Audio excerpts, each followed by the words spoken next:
The final moments are coming closer. Dean Legge and the Dawg Post pregame show for Georgia and Notre Dame. The Dogs and Irish, a rare top 10 matchup for Georgia in Sanford Stadium. Under the lights, obviously, Georgia hasn't played a night game in some time because they've not been in the stadium for some time. But they did play Auburn last year as well as Massachusetts under the lights. Those were big wins for Georgia. One question I kind of wanted to ask the group was, is this the biggest home game that you can remember in your lifetime? In my lifetime, there's been quite a few big home games. 2004 LSU was huge. 2008 Alabama was a huge game. That was a game day. 2013 LSU was game day. Dawg Post was featured on game day that day. I think probably, though, 1982 ABC scheduling Clemson and Georgia, which at the time played every single year, and they really both can't do that anymore. But they both played every year back then. The SEC only had 6 games in conference play, so you could do that. You could play Tech, South Carolina, Clemson every single year, and 2 gimme games, and you were done with your season. But that year in 1982, Clemson and Georgia were both coming off national championships. So 1980, Georgia wins the national championship. 1982, Clemson wins the national championship. 1981, Clemson wins the national championship.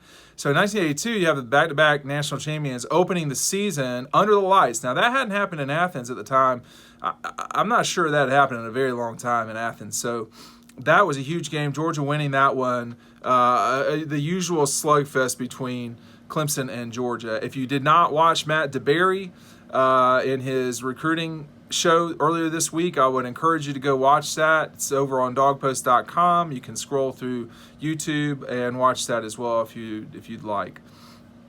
This will also be the largest crowd in the history of Sanford Stadium, not by a lot, but it is one of the biggest games ever. Obviously, in terms of capacity, it's the largest game ever. It does look like that could happen again. I mean, I was at the stadium today for a while, and you watch where they place the seats. They could easily put those back there, no problem, and you maybe could get 1,000 extra seats rather than 500 in the future. But the one thing, there's a lot of behind-the-scenes stuff that's going on.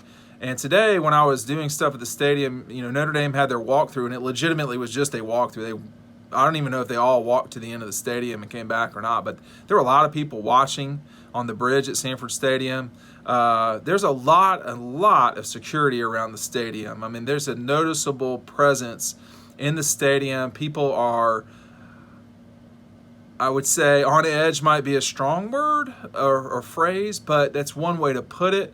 Everyone's paying attention, whether you're talking about Athens Clarke County Police, people who work for the university, or whatever.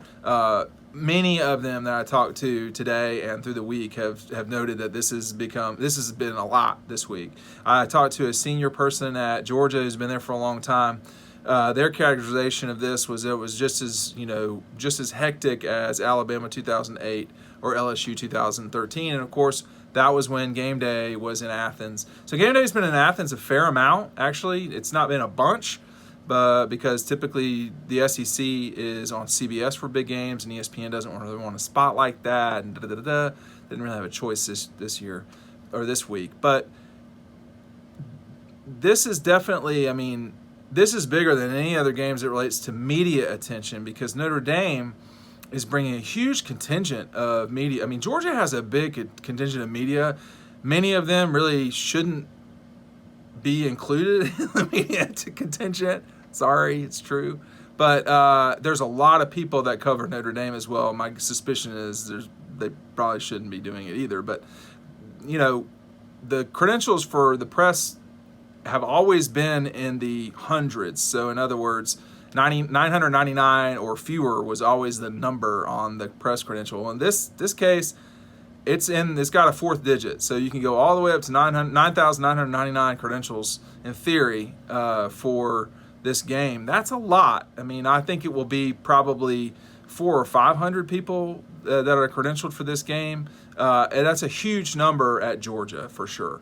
I did want to talk a little bit about Notre Dame, and some of this I talked about earlier in the week, and then I'll give my final thoughts on this game. Notre Dame's running backs have not fumbled, according to Notre Dame's notes, they have not fumbled in 1,041 carries. Excuse me, I misspoke when I said that. They have not lost a fumble in 1,041 carries. Now that is significant. That dates back to the 2015 season, November 21st. Notre Dame says it's the second longest active streak in the NCAA, behind Northwestern in the football bowl division. So that is amazing, because turnovers are a part of life. I mean, when you start talking about fumbles happen, they shouldn't really happen, but they do. Interceptions happen.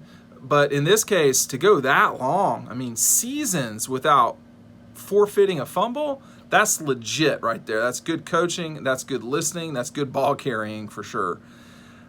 I talked about this a little bit in the run-up to the game, but I do want to get back to special teams. And one thing I want to talk about right now is Brian Kelly talking about his team's special teams and what it's like to play special teams for Notre Dame with their better players on the field for those games, or for that part of the game.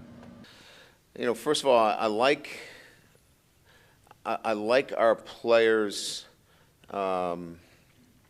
attention to how important special teams is, especially with two young players at the helm in the kicking positions. You see a lot of veterans on those teams, from Alohi Gilman to Troy Pride to, I don't know if you guys watched, but Chase Claypool was crazy good on punt coverage. I mean, you've got your elite players playing on special teams. That rubs off to the younger players. I mean, if you're a young player and you watch the best players in your program playing hard on special teams, it has a great trickle-down effect to everybody else. So we're getting that, plus we're getting our younger players playing at a high level. And we're going to do that again this week. We're bringing up a couple other guys on special teams to give them a chance. We've got those 4 games to use, and we need to add a little bit more to it, and we're going to see a couple more games this week. So Brian Kelly's feeling on this is not a lot different than Kirby Smart's. You want your best players on the field as early as you can, as often as you can, so that involves special teams. So expect the Irish to be solid on special teams. They've got their specialists are not as experienced, I don't think, as Georgia's are, particularly Rodrigo, but they do have very good players in punt return, kickoff return, all that stuff. So that's something to watch from the Irish. They can win this game if they dominate special teams, but they're going to have to dominate against a really good special teams team in Georgia. The Dogs lead the SEC in total punt returns. Now, that doesn't seem like much, but that means that one of two things is going on. That their returners are getting too much space, or that the punter is being rushed and having to kick the ball early, and therefore they are, kicking poorly. The punts are poor. So you get 9 punts, 17 yards a return. That's pretty good yardage a game for Georgia. It's not the best in the league in terms of average yards, but it's the most yards because they have the most returns as well as the largest number. It would not surprise me if Georgia had a special teams touchdown in this game in punt return specifically, but the kickoff return too. James Cook's got to be disciplined when he's returning that ball. There's no reason to return it if you're 5 yards deep. This offense is too loaded up to take that risk. This goes without saying. Georgia leads the conference in rushing offense with 287 yards on the run, and Notre Dame's allowing far too many yards per carry and yards a game in the run. That's going to be Notre Dame's problem in this game. I would be very surprised if Notre Dame won this game. I'm extremely skeptical that with 10 minutes to go in the game, Georgia will not have pushed out to a significant enough lead that people will know who's going to win the game. I don't know that this thing will be decided by the half. Let's keep in mind here that, I think everybody's going to pick Notre Dame. I mean, I think if you're everybody's going to pick against Notre Dame. I think if you're a 14-point dog you can't legitimately expect anyone to pick you to win. That's ridiculous. So, particularly in the regular season. So, how upsets like this happen is turnovers, stupid plays on special teams, everything you can think of that happened against Texas and Vanderbilt in 2016, Texas in 2018, everything that happened, the punter takes a knee on the 20 rather than punting the ball. Guys field the ball inside their own 10 on a kickoff return with 1 foot out of bounds. Fumbles from DeAndre Swift.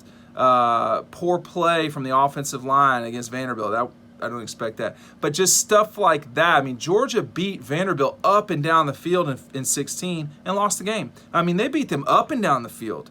But Vanderbilt held on enough to stick around and win. Texas got a lead and held on to win. So those things are how you spring an upset as a 2-touchdown dog.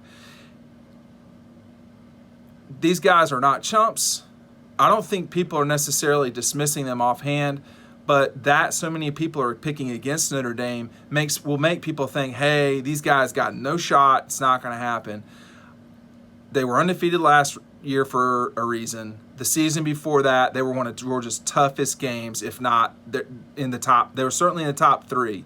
So Auburn, Alabama, and Notre Dame were the toughest games Georgia played. So over this pantheon of time with Kirby, Notre Dame gave Georgia a lot of trouble, and that was with a crowd that was even. So that this is a pushover game is the wrong way to look at it. That Georgia should win and has about an 85% chance of winning, that's different. That's where we're really sitting with this thing. I think Georgia wins. I think it will be something like 31-10, 34-17, something like that. I don't know if Notre Dame is so weak defensively that you're going to get to 40. I mean, Notre Dame has held its opponents in the last 16 games to 30 points or fewer. Now, that includes Clemson, who can really score, or really could score last year. So I think this is a solid Notre Dame team. I think they have to win this game to get to the playoff, sitting as it stands right now, because the SEC champion is going. Clemson doesn't have anyone in their way. So that's 2 teams right there. It's very possible that the SEC West runner-up and or the SEC runner-up could go, if not both. So this is a game, Notre Dame, I do think they really do need to win this game to get to the playoff. We'll just see. Behave yourselves out there. There's more videos up here if you're restless. Go to dawgpost.com and cavort with all the Georgia fans. Dean Legge, DAWGPOST. We'll see you on the website.